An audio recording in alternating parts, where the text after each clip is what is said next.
Hey everybody, and welcome back. And today's guest is the lovely J.D. Barker. Jonathan Dylan Barker is an international best-selling American author whose work has been broadly described as suspense thrillers, often incorporating elements of horror, crime, mystery, science fiction, and the supernatural. He has written numerous titles which have appeared on bestseller lists around the world, and he is also a frequent collaborator with James Patterson. Barker splits his time between Englewood in Florida, I think that's right, and Newcastle in New Hampshire with his wife, Dana, and their daughter, Ember. So welcome, JD. Do you like JD or Jonathan? It's JD. I grew up with like six Johnnies in every class, it's been JD for a very long time. I think I've got a book that came out yesterday. It's actually sitting behind me. We don't talk about Emma, which I think is very fitting for this particular podcast. It is very fitting, and I was born in 1974, and I think there was a BBC adaptation of Jane Austen's Emma that year. There were thousands of Emmas my age, and Oh, I was one of seven in my university class, so we all had to have different nicknames as well to differentiate us. It's funny how names come in and out of fashion and what's popular. they do, and a lot of the older names, what I considered older names anyway, are all coming back. I've got a baby book, name book behind me. I use it all the time when I'm naming characters, and I just figure out how old they're supposed to be, and then figure out what name was popular that particular year. That's a Um, good trick. but Yes. yeah. I do that similarly because all my stories are set in Scotland. And I know the age of my character, then I'll Google, popular top 10 names in Scotland in whatever year it might be, and just go with that and see what's in. And Well, it's amazing how many actually, a lot of them stay and then some drop off, and how those, as you say, those old ones are coming back into fashion, which seemed so out oh, of fashion when we were young. But enough about names, enough about names. What I'd love to ask you just to get us started is I wonder if you could give, you've done a lot, but I wonder if you could give us a little brief synopsis for those who don't know you, but how you got started and kind of became the best-selling author that you are. yeah. I talk fast, so tell everybody to slow down your show. So I worked about 20 some years behind the scenes as a book doctor and a ghostwriter. I was basically told the same thing probably everybody's parents tell them: writing is a fun hobby, but you can't make a living at it. You've got to get a real job. So I ended up in the corporate world, but I would always write, just for fun, on the side. I was doing it when I was a kid. I did it when I was a teenager. When I was in college, I worked for BMG Distribution, which is a division of RCA Records. I was essentially a glorified babysitter, but I had to drive around a lot of very famous people, sometimes for a week or two at a time. So to pay for college, I interviewed them, and then I would sell those interviews to magazines like Teen People and Tiger Beat and things like that. And that's kind of how I broke into the industry. But that was always a side hustle for me. I never really considered it a profession. So I spent the next 20 some years. I graduated, got a degree in business, another one in finance. I ended up working in the corporate world in finance. Then I would come home and I would continue the book doctor and the ghostwriting stuff. Ultimately, I ended up with six different books that hit the New York Times bestseller list that I had written, all with other people's names on the cover as a ghostwriter, which gets old after a while. So my wife came up with this crazy plan to try and make it as a full-time author. We basically took all of our possessions and sold everything, bought a tiny little duplex, rented out one side to some tenants, lived in the other side, and basically got to the point where I could live off of savings long enough to write that first book. Um, I indie published the first one, sold enough copies to get on the radar of the traditional publishers. So I sold a couple of books after that in the traditional world to Random House, to HarperCollins, all the big players. Then I started doing a hybrid approach. I basically retained English rights for myself, and I sold the foreign territories through my agent. Just to try and take advantage of both of those. I really like that model a lot. But I noticed that my books, as an indie author, there's a lot of places you just can't get. You can't get into the big box stores. You can't get into the grocery stores. So ultimately, I ended up striking a deal with Simon and Schuster about a year and a half ago, where I created my own imprint on Simon and Schuster, and they handle all of my print sales and distribution. So I basically, act as an indie, but I have the powerhouse of Simon and Schuster behind me. So that's where I'm at today. That is the Yeah. Cliff Notes version of the last 30 years of my life. Well, I'm going to delve into a little bit deeper because um, you mentioned that you were a book doctor. And, in other interviews I've listened to as well, you've talked about this, how you were doing your corporate job and you were being a book doctor and you were doing that for 20 years. Because when I was thinking about this earlier today, and I was thinking, gosh, I was thinking about your resume and thinking you're living the dream. My goodness, like, you know, you publish this first book and you sell 250,000 copies. I mean, that is everybody's dream. And then I had to kind of give myself a little snap and realize, but wait a minute.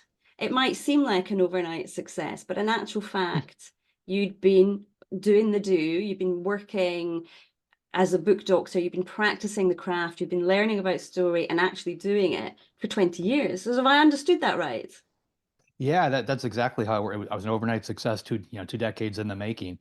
And I'm often asked, well, because I published my first book at 43. I'm often asked, why didn't you publish earlier? And I could have, but I fell into the trappings of having a corporate job that paid really well. So there was that going on. But at the same time, I'm kind of glad that I didn't, because that was a huge learning curve for me. Mhm, When you're writing for other people, like let's say you have a book that's with Random House, you're the author, your editor has an issue with it. They're going to call you, they're going to tell you, two or three things that they love about the book. Then they're going to tell you that one thing that you really have to fix that they don't like. And then they're going to give you two or three things they love about the book again, and hang up on that call. They kind of sandwich the bad in between a bunch of good, to try, just try and appease the author a little bit. But when you're a hired gun like I was, they would flat out tell me this person can't write dialogue to save their life. This guy's wordy. This person can't do this. They can't do that. And I was hearing that from agents. I was hearing it from editors at the big publishing houses. So I basically got a peek behind the curtain of what the folks in New York were really looking for out of a best-selling novel, mhm, over those 20 some years. And not only was I doing the work, I made the contacts, which came in very handy. I mean, in any business, who is very important. So when I decided to finally go out on my own, I was able to pick up the phone or send an email to the right people that could make that happen for me.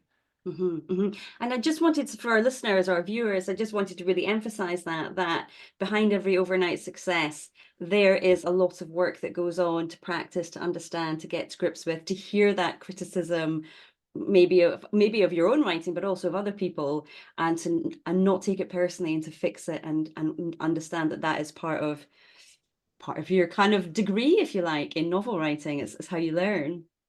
It is. I mean, it's all about learning. I mean, I basically got it. I've never had a formal education or class in writing, but I basically got the life version of it. And I wouldn't trade a second of it. I mean, if I would have started publishing back in my 20s, it probably wouldn't have worked out the way that it did. Mhm, mhm. Yeah, for sure. So that role of book doctor has been a very important part of your evolution.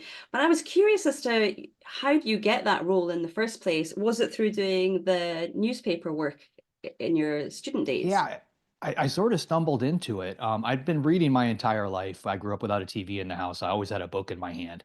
And I've read enough where, everything is kind of ingrained in my mind, grammar, punctuation, all the rules are there. Like I know them, but I've never actually been trained in them. So when I was writing for newspapers and magazines, you quickly learn, like when you talk to your coworkers, everybody's got a novel at some stage of development in a desk drawer. They've been working on it for the last 10 years. It's 400,000 words long. They feel it needs a little something, but they're not quite sure what. At first, they would hand those off to me just to check grammar and punctuation and kind of clean it up. And then they started asking for developmental suggestions, and I kind of went down that rabbit hole. And then I at one point I had a person, I was talking to her about her book and trying to explain what needed to happen, and I got the vibe that she just wasn't going to be able to make those changes on her own. And I said, listen, if you pay me X, I'll go ahead and do it for you. I'll rewrite the book. So that was basically my first book doctor thing. So it's one of those deals where it just sort of evolved over time. If you open up the newspaper or open up the want ads online, you're not going to find an ad for ghostwriter or book doctor wanted. You have to kind of make it happen on your own. Yeah.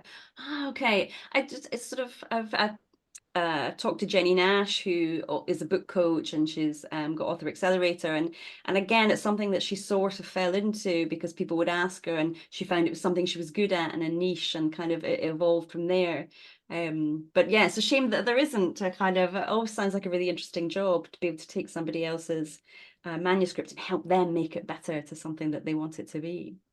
Yeah, yeah, absolutely.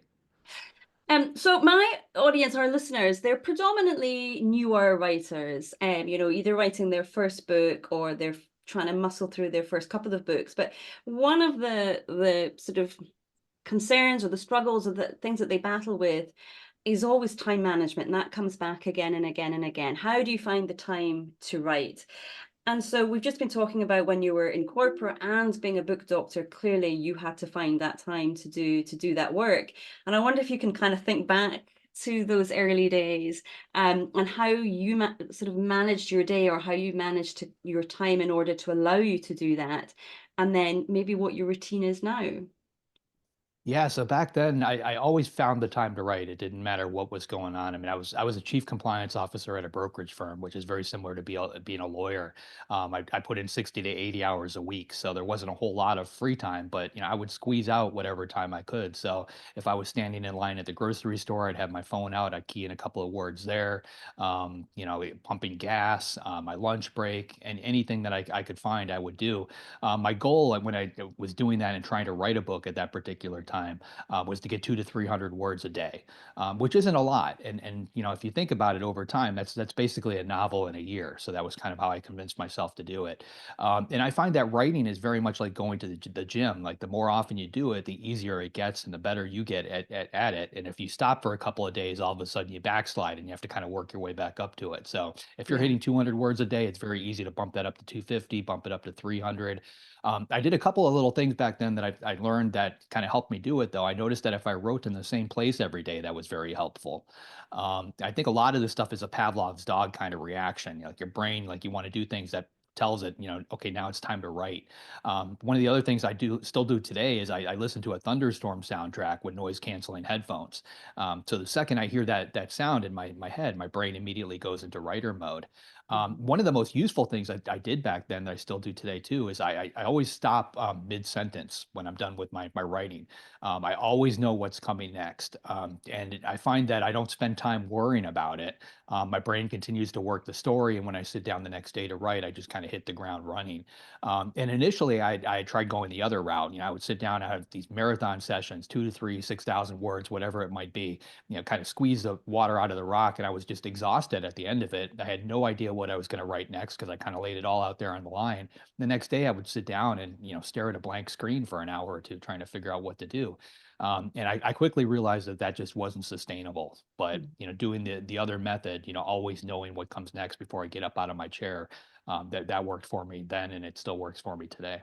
Okay, oh, that's interesting. Oh, so lots of good stuff there. So that idea of writing every day, like the idea of the muscle that the more you exercise it, the easier it becomes, or you can just kind of slip into it more easily. It's harder to keep. It's easier to keep going than to start again, and Mm. that made me think of The Rock randomly, Dwayne The Rock Johnson, because he's been known to say about his workout routines that he'll do it every day, even if he's not filming, because, and he was saying particularly as he gets older physically, it's so much harder if he takes a couple of days off to then get back into it. And so you just keep that muscle working, keep it ticking over. It's a much smoother ride. And so I remember that, and I kind of think I think that's probably true. Mhm. And that idea too of the sort of Pavlovian dog element and being in the same place. I certainly find that there's a cafe local to me. And if, drop the kids off at school, go to the cafe, try and always get the same table if I could. And it's amazing the difference of not being in the house, but being somewhere else. It just clicks the brain into sort of work mode. And okay, now I know I got to get my job done. I think there's an awful lot to be said for that, and sort of tricking ourselves psychologically into to sort of I think as well for a lot of our newer writers is not believing that this is something they do. It's not a job, not believing it's got value. But when you treat it more like a job, or you switch into that different brain space, you're giving yourself that validity that you're doing something worthwhile and something that you're allowed to give your attention to and to spend time on. And I think if we have a space that we deem as our office, whether it's in the home or not, then it helps us switch into that, kind of tricks us into that working brain. Yeah, Um, honestly, too, I think it's important that it's not the place where you actually do your job. So, like, if you are still working a day job, I think the writing space needs to be separate from that. No, just because you just don't want the two worlds to collide. You want to be able to put your blinders on and just, do what you need to do. Yeah, good point. I think that well worth saying. And then I love the bit about the mid-sentence. And I think it was Thomas Hardy. I think he used to do that as well. He would write in the morning, stop mid-sentence and go off and be a postman. a Mhm. mailman and then come back and again do it the next day. I don't know that I could do it that way, but clearly it's working very, very well for him and for you. I think what happens is, you get up mid-sentence, you really want to write the rest of that sentence, because you know what comes next. You really want to put those words down. So you spend the next 24 hours basically with that in your head. Like, I just want to get back and finish that sentence. And it prompts you to keep going. One of the other things I picked up on, I've gotten to know Dean Koontz really well, who's been around forever. And he told me that every day he starts by rereading whatever he wrote the previous day, and he cleans it up and he edits it, so a couple thousand words, and then he reaches the end of that, and then he just continues writing, which I've been doing too for a couple of years, and it's a great way to just kind of get your head back in that mind space, get you back into the story, because you clean up what you already wrote, and then you just continue on, and you're going to also find that your draft is a lot cleaner when you get to the end of that first draft, because you've already done a lot of the heavy lifting as you went. Yeah. And so does that too work well by writing every day? Then you're keeping yourself in the story world, and you're not having to continuously remind yourself, what did I write last week or what did happen a month Yeah. ago? Yeah, because that's what happens, right? You walk away from it a couple of days, and then you sit down like, okay, I'm gonna write. Where was I? And then you've got to go through, try to figure it all out. And not only is that going on, but if a lot of time passes, you're gonna find that your voice changes, quite a bit from the beginning to the end. Even if it takes you a year to write that book, 200 or 300 words, and you're doing it every day, your voice is gonna be different when you finish. I've got, at this point, I write a full novel in about 3 months, and my voice is still changing, from start to finish. So you have to clean that up. But the more time that goes by, the more you have to change it, the more work you have to do. Hmm. Okay, that's interesting because I was going to ask you about this actually. So I was listening to another interview you did, and you were talking about how you've got multiple projects on the go at any one time. Mm. So you will be the priority is your main project, the main novel that you're working on, and that will be what you do in the morning. And I'm guessing that you use a computer to do that. And then you've got another project that you're doing on a typewriter, and that Mhm. you just kind of do a line or two. And then there's another project that you will be longhand writing in. So I was thinking about that because one of the things that you mentioned in that interview was that depending on the device that you're using, it can change up the voice that you've got and the voice that you're using in that book. And so I was thinking about, for us writers who are not as experienced and not as confident in ourselves as writers yet, we're often told it's your author voice, you've got to have this unique voice, and you kind of got to have the same voice. And so I was wondering, is that something that ever worries you or might have done earlier in your career, that there might be some inconsistency there and that an agent might not respond to it? And is that the sort of thing that you might hear from sort of as you're chatting to agents and publishers? Or is that something that newer writers just over worry about? No, I think everybody does need to develop a voice. I mean, from my standpoint, I wrote a lot of memoirs back when I was doing the book doctor and ghostwriter stuff. So I would sit down with like a female politician, a woman that's, let's say, 30 years older than me, spend 2 days interviewing her, getting, stuff from her for the book. And then I have to sit down and write a book in first person from her point of view. So I had to put myself completely in her head, her voice. I've done that so many times that I can literally switch that on and off. So when I write a book with James Patterson, I can write it in a particular way that I know will resonate with his audience. If I write a book on my own writing style is more akin to like what Stephen King would write. I get a little bit more wordy. I kind of dig into the characters' minds and what's going on a little bit more. Jim is just bam, bam, bam, bam, bam. Everything's got to happen. So I can kind of flip that switch now depending on the project that I'm working on. But that took a lot of time.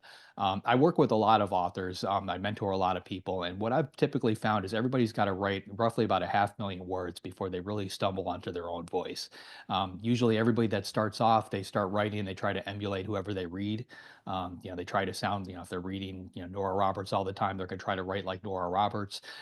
Eventually, your own voice starts to creep out. You learn to trust your own voice, and something just kind of clicks, and then you're off to the races. And like that's when the real work begins, where you really have your own voice and you can write that novel. I've got multiple novels on my computer that will never see the light of day. They were basically practice. It was me learning how to do this. Mhm, mhm. And that's important to say, I think, isn't it? That, many writers do have that, what I call the apprenticeship novels. There might be one, there might be two, there might be three, but certainly you need to have those apprenticeship um, stories where you're practicing and you're learning. I think a lot of people, perhaps because of the advent of indie publishing and Kindle, think, wow, well, I can just throw this down. It looks really easy when I read a book. So I'm just going to write it and then I can publish it and and run it through Pro Writing Aid and it'll be amazing. But actually, if you want to do it well and write a story that people will engage with, then there is that element of the 500,000 words that you were saying, and it takes time to write that 500,000 words.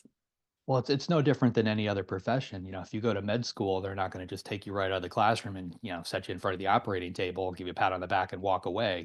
There's a lot that has to happen before you get to that particular stage, and writing is really no different. Good. Well, I just wanted to reiterate that. So you mentioned James Patterson. So of course, so that you've co-written with him, and I found it fascinating. And maybe you could tell us the story about that, about how when you wrote your first book together, it was doing it in your process, and then the second book was his process. So I'd love it if you'd share that with us. Yeah, so a lot of people ask me how this even came about. My second or third book, it was The Fourth Monkey. It was about a serial killer in Chicago. It was with HarperCollins. They mailed off copies to basically all the big name authors, hoping to get that, one sentence for the back of the book, the blurb. He ended up getting a copy of it. He read it, and then he reached out, and we ended up talking and decided to work together. He lives in Palm Beach, or he's got a house down in Palm Beach. So I've got family there. So we ended up meeting for lunch. And when we were discussing the possibility, it was very clear. Like, I didn't feel it was going to work because I was what they call a pantser, a discovery writer. I basically create my plot, my characters. I drop the characters into the middle of some crazy scenario, and they sort of tell me, where the story is going. He is a notorious outliner. He creates 30 to 50 pages of an outline before he actually sits down to write the book. So it just didn't feel like we were going to be able to work together. And we left that conversation, thinking that. And a couple months later, we talked again, and he's like, you know what? Let's go ahead and try it your way. So I basically got James Patterson to pants a novel. I would write a chapter, put him in some crazy scenario, thinking he's never going to get out of this. I'd send it off to him, and 15 minutes later, he'd send me pages back. And not only did he get out of it, he put me into an even crazier situation. And we wrote the entire book that way. It was called The Coast to Coast Murders. It's probably the twistiest book I've ever written. But when we finished it, there were a lot of words on the cutting room floor. There's a lot of editing involved when you do that sort of thing. To Mhm. give you an example, there was a scene in the book where our characters had dinner. They sat around. It was probably about maybe 1,200 words or something altogether. There were a couple points we had to get across, but it was a fairly decent sized chapter for him. 1,200 is a long chapter. He called me up and he's like, "Is there any reason we can't just say they had dinner?" 3 words, and then take this sentence from here and put it over here, and this sentence and put it over here. And like, he literally figured out how to get rid of 1,200 words, replace them with the three. And a lot of that stuff happens in the editing process. So we finished up that book. I thought I convinced him to be a pantser. He's like, I want you to go ahead and try it my way. And he sent me an outline for a book called The Noise. And then we wrote that one based on his outline. And I saw how, much faster we were able to get the book down. We had that roadmap in front of us the entire time. Very, little editing involved on the tail end of it. And it was probably the fastest book I think I've ever written. So he kind of convinced me. I mean, ultimately, even today, I outline pretty much everything that I write. But I'm not opposed to going the other way. I mean, I've got a book right now that I'm wrapping up where I am still pantsing it. So, depending on the project, I kind of work both ways. But I think from your standpoint and your audience, I think everybody needs to try all these different things. You mentioned the typewriter, like it's sitting on the floor behind me there. I hammer out a couple paragraphs every day when I walk by it. Try writing on a legal pad. Try using Scrivener. Try using Microsoft Word. Try dictating. If you can get dictating to work, that's huge. You can get a lot of words a lot faster. But try all these things until you find what actually works for you. For sure. It is this, it's sort of it's an evolving process, I think, and it seems to evolve over the space of a career, but then also from book to book often. It's Yeah. not always the same way. Like, I consider myself a very linear writer, so start at the beginning and I work my way through. But certainly in one of my books, I got very, very stuck, and I managed to write to the middle and then couldn't figure out how to get past the middle. So just jumped to the end and then wrote backwards. And that seemed to sort of get me out of that slump. And I think that was definitely a moment I realized, yeah, you've got to do what you can, try what you can in order to fix these problems. So as a pantser, do you tend to be an overwriter or an underwriter? So do you find that you've written more, so you need to cut stuff out for the final draft, or do you need to layer stuff in as you go along? No, I always tend to overwrite. I think I need to see a scene play out a certain way. Just like I mentioned with the dinner scene, I needed to see those characters around the table, talking and having that conversation. But in the end, it didn't need to be in the book. It did make sense to replace it with "they had dinner." But for me personally, like when I write, and if everything is firing on all cylinders, it feels like I'm watching a movie in my head. Like I'm seeing all the characters, the whole story is playing out, and I'm writing it down as fast as I possibly can. Hmm. So I need to see those things happen. I can't make those kind of jumps, but I can go back, when it's time to edit, put my book doctor hat back on and say, this part just doesn't need to be here.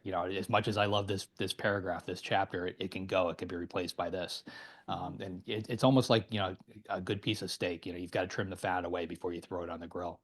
I like it. I like it. And so now when you're planning, when you're sort of adopted the Patterson method a bit more, your outlines as detailed as his were, or do you find actually a little bit less is good enough, just as long as you've got a feel for each scene or each section?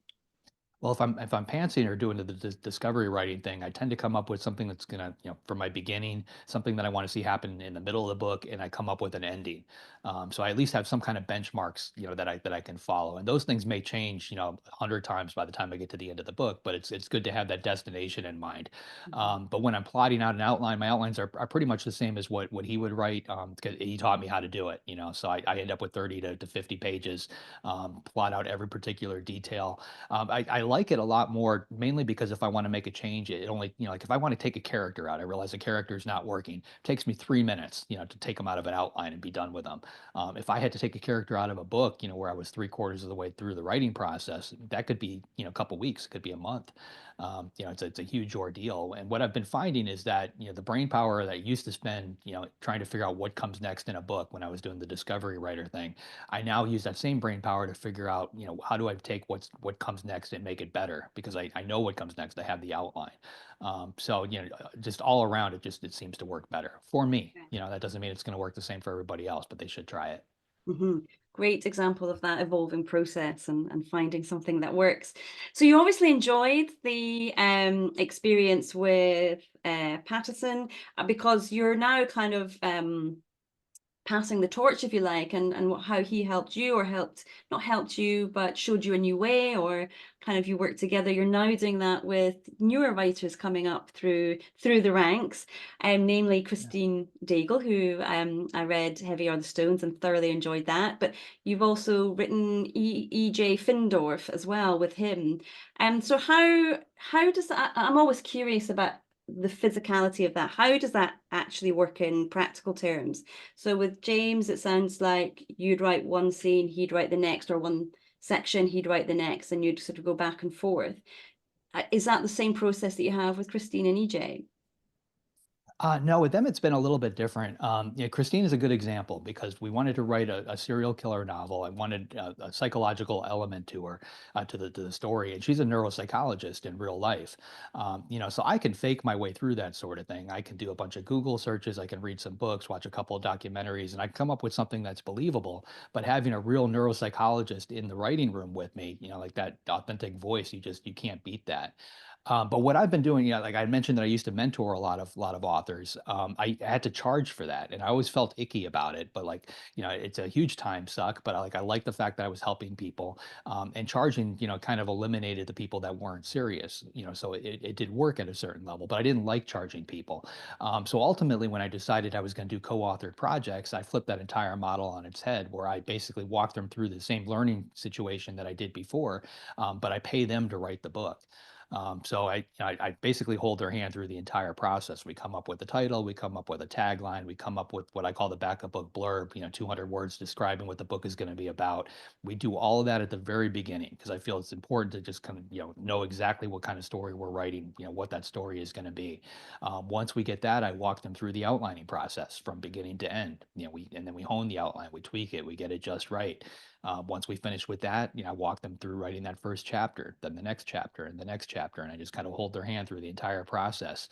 And for a lot of them, the people that I'm working with, they are writers. They've written stuff on their own, but it didn't quite take off. And a lot of times when I pick up something that they've written, I can see the promise there. I can see they know what they're doing on with some things, but I also see what's not working because of the book doctor stuff that I did in the past. So I'm able to help them, weed those, hold on to the good habits, weed out the bad stuff, and take their entire business to another level. At the end of that, we've got a book that, even though I own it, it ends up going out through Simon and Schuster. So all of a sudden they've got a book that's in every bookstore. It's available in multiple countries. I'm in 150 different countries, almost 30 languages, which opens a lot of doors for them, because next time, when they write their next book, they take it to an agent is going to pull up their sales history. They're going to see they've already got traction in all these different markets. So it kind of works for everybody on all fronts. I selfishly just enjoy it. I spent so much time working as a book doctor and a ghostwriter, basically collaborating with other people. When I started writing books on my own, it felt like something was missing. I didn't really like being, all by myself in that particular project. So this allows me to jump back and forth in both worlds. So just to it is fascinating. So just to sort of delve into that a little bit more, the book idea, I know that you have a list of ideas. So do you kind of go to one of the ideas that you've got and think, okay, this is one I'd like to work on, let's work it up together? Or do you just brainstorm in the moment and see what comes up? It depends on who I'm working with. If it's somebody that, like Christine, somebody like EJ, where, I'm trying to get them to the next level of their writing game, I will force them to do it. I will force them to come up with the idea, force them to do every one of these little steps, because otherwise they're not going to learn. I know I can get the book one way or another, but I want them to come out of this a better writer. But I've also got ideas of my own. I've got this laundry list of ideas. There's only 27 hours in the day, so I'm not going to be able to write them all myself.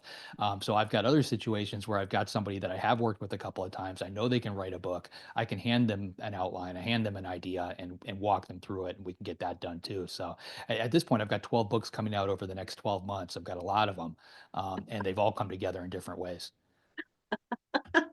I'm just laughing. I can't get one out in 2.5 years. So I'm just laughing.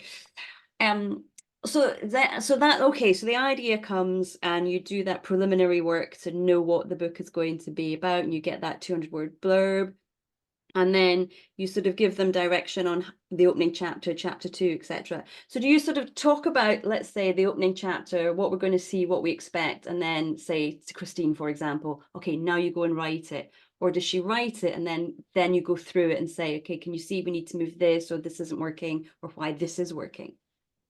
Well, we at that point we already have the outline in place, so we know what that first chapter is supposed to be about. So I'll go back to the writer, I'll have them write it, then I'll go through it and mark it up, tell them, exactly like you mentioned, what's working, what's not working.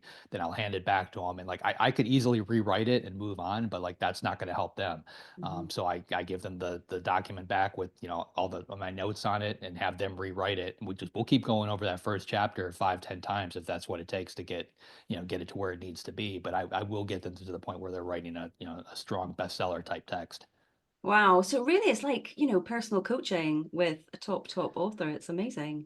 Yeah, I mean, it's basically what I've gone through my entire life. I mean, people ask me what it's like to write with James Patterson, and it's if you've ever taken his master class online, writing with him is basically the exact same thing, except he calls you and tells you everything you're doing wrong. So one way I or don't know another, if we're I'd we're cope in we're that all situation. yeah, we're all learning from the people that have been there before us and done it. Uh, love it. Um, That's why I had a question, but it's gone out my head about that, about the co-writing. Maybe it'll come back to me in a minute. Oh yes, that's right. So for, there'll be people listening going, oh, I would kill for the opportunity to write with JD Barker. Is this something that people can apply to you to do, or is it more of a you get to know the person and it feels right and you would reach out to somebody? No, I talk to people all the time. I mean, people can find me at my website, which is jdbarker.com, and just submit, on the contact form. We'll go from there. I usually start with a writing sample, ask to see something that they've written, and determine whether or not it's something that's going to work. Okay. You might get an influx. You never know. You never I know. might. I mean, honestly, the more people I can work with, I love it. Like, I love being able to teach somebody how to do this, and watching their face light up, seeing them come up with just increasing their own abilities, like being able to walk away from it knowing that they are a better writer than when I first started with them. Like that recharges my batteries. Oh, it's lovely. And I've talked about this with things I've done in the past about how we're all standing on the shoulders of giants, and everyone who comes before us, we're sort of standing on their shoulders and everybody's lifting each other up. I love this idea of this great big pyramid of writers and creatives, and you're really doing a great job and a very needed role, I think, to help people just boost them up and really give them that. And it's a lovely thing you're doing. I know you say that you get a lot from it, but equally, it's a very generous way to spend your time. So for people who might be thinking that they'd like to co-write, co-author a project, what what kind of pitfalls should people look out for so that they can set themselves up for success in this way? If they've found somebody they think they're right in the same genre, they think they'd be a good fit. I'm sure it's not all smooth sailing, particularly if you're both writers are at the same level. Have you noticed any kind of pitfalls for people to just look out for so that they can have as smooth a journey as possible?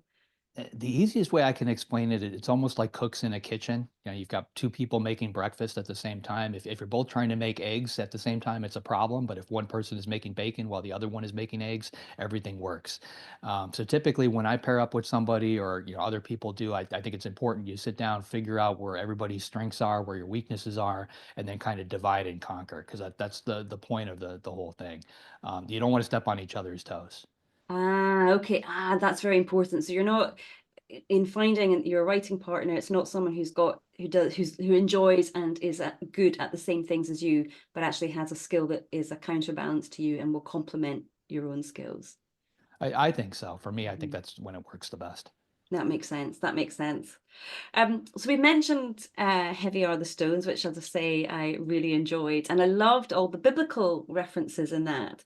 So I sort of wanted to just have a quick chat with you about research. And I was curious, did you both do a bit of research on that, or did you both know these things? How did that work? And finding the right quotes, the right sections to use in the story, because that felt to me very it was so integral to the story to find the right quote, the right piece from the Bible that would fit what the message of Leviticus or Azrael was. So how was that process? It was a mix of both. I mean, Christine was fantastic at finding that sort of stuff. I'm autistic. I've got a form of autism called Asperger's syndrome, and for better or worse, I don't forget a whole lot. So, she might suggest something, and then that's going to trigger 10 memories to pop up in my head of, this phrase, that phrase, things I've seen before. So I would kind of point her in a particular direction. So it was a little bit of both. Okay, okay. And do you enjoy doing that kind of research, or actually are you happy not to do that? Yeah, again, a little bit of both. I like writing books where we can tie it back to reality. Like I wrote a prequel to Dracula for Bram Stoker's family, and I got access to all of Bram Stoker's original notes and journals when I wrote that, and I learned very quickly that Bram actually did believe in vampires, to the point where he had himself cremated when he died to save his immortal soul. And he had also started researching Dracula. We found notes going back as far as when he was 16 years old. And he didn't start writing Dracula until he was 43. So like there was a lot there. A lot of people don't realize this, but with Dracula, the publisher actually stripped the first 100 pages out of the book. And like Jonathan Harker on the Train is actually page 101 or 102. And the reason for that is the beginning of the book was very autobiographical. It was basically Bram explaining why vampires were real. And he tried to sell Dracula as a true story. And the editor just wasn't willing to do that because at the time Jack the Ripper was active in London. People believed in the paranormal and they weren't willing to scare people like that. So when we wrote this book, we basically retold the portion of the story that Bram wanted to tell. My favorite part of Dracul, which is the name of that book, is the author's note that we put at the end because you finish reading this thing, it sounds like this crazy work of fiction, and then we tell you every piece of it that was actually real, actually true, and the craziest parts in the story are actually real.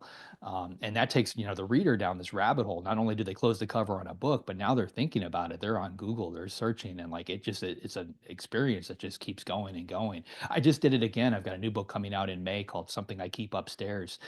It's about a haunted house, and the tagline for a book is, "For a haunted house to be born, somebody has to die." So you basically know where they're going when you start the book. But the house in the story is actually a real house. I live on an island off the coast of Portsmouth in New England.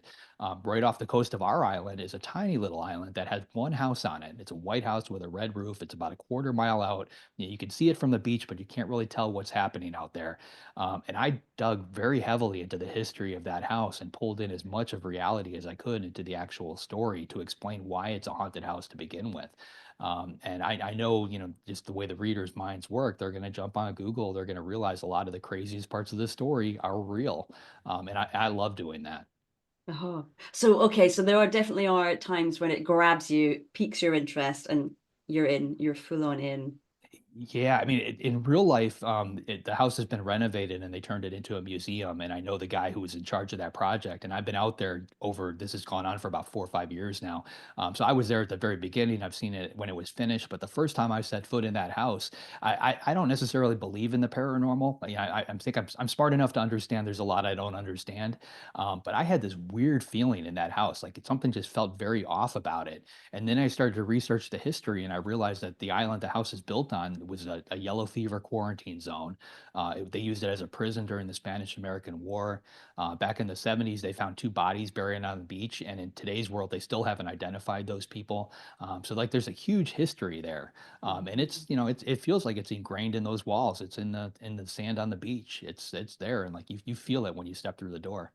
Oh, that is spooky. That's enough to make me want to read the book. Yeah, that level of history that's there ingrained. Well, we took it to another level. So, your viewers are writers. So like when you write a book like that, the flip side is you have to figure out how to market it. So one of the things we're doing to market this book is we put together a contest, and on publication date, we're going to select one person, and they're going to win an overnight stay with three of their friends in this haunted house. And you can't even get to it by car, so we're going to have to take them there by boat. They're going to meet us in Maine. We're going to put them in a boat, take them out to the island, drop them off on the pier, and come back for them 24 hours later. So they're going to spend one full day in a haunted house with three of their friends. Gosh, that's their very own survivor. And so, Yeah. will they get to meet you? Will you be there to sort of meet and greet them and say hello? Yeah, I'm sure I'll be part of that process. I'm not sure on what level, but they'll have me out there. So how and this is for May, and so how can people? How will people be able to enter that competition? Do you know yet? Yeah, the links are out there. If you go to my website, you can find them, jdbarker.com. If you just do a Google search. We put out a press release when we first announced the contest, so a bunch of media outlets picked up on it and carried the story. Oh, well, I'll be sure to link to that. Absolutely. We're coming close to the top of our hour together, our time together. But one of the things that has become apparent as I was doing my research was that you're always willing to try something new, as we've seen with the three different styles of actually writing, handwriting, typewriter, and PC. So I was curious in this age that we're in now. Yes, and the other thing was the advertising on Hulu. I found that interesting as well, that going back to TV advertising, we moved away from that for a long time. So I was wondering your thoughts, if you're happy to share them, about the sort of increased use of AI in novel writing in particular. Do you see this as a kind of fabulous tool that's going to be really great for authors in the future and they can use it to their benefit? Or actually, do you think that AI will take over novel writing and we might be made redundant? I think everybody's asking themselves those same questions right now. I mean, I've played with it. I've tried ChatGPT. The one that I like the most out of all of them is Claude.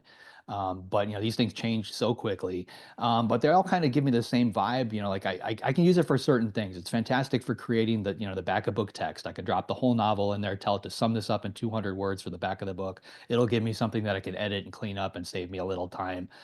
If I have to create a press release, I can drop in, all the different pieces of it, give me a press release, and it gives me something I can edit. So it's good for saving time for those types of things.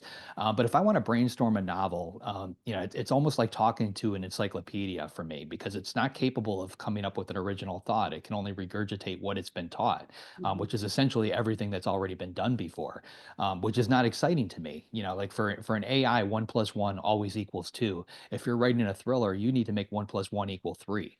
You need to come up with something different. And AIs, at this point, aren't capable of doing that. That doesn't mean that that's not going to happen. I think at some point, probably very soon, an AI is going to have an original thought. It is going to be able to do the creative, the lifting and be able to write a book. But it's never going to be me. It's never going to have my voice. I had a Mhm. conversation with somebody the other day, like, can we teach an AI to write like Stephen King? We'll feed in all of Stephen King's books.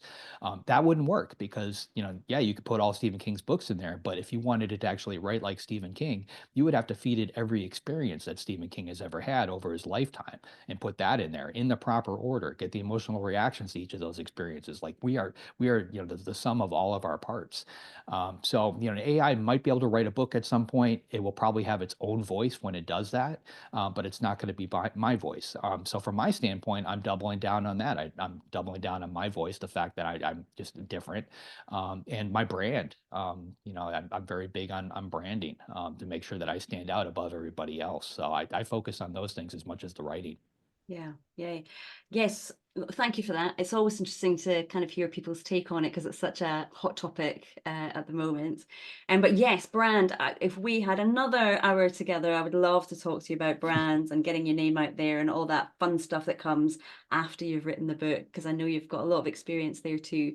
But for now, I'm going to say thank you so, so much, JD. It's been a pleasure having this time to chat to you. And thank you for all that you're doing with up and coming writers who are looking to get to the next level. I know they appreciate it, and you might be inundated with a few applications. I hope so. There's never too many. Thanks for having me. I appreciate it.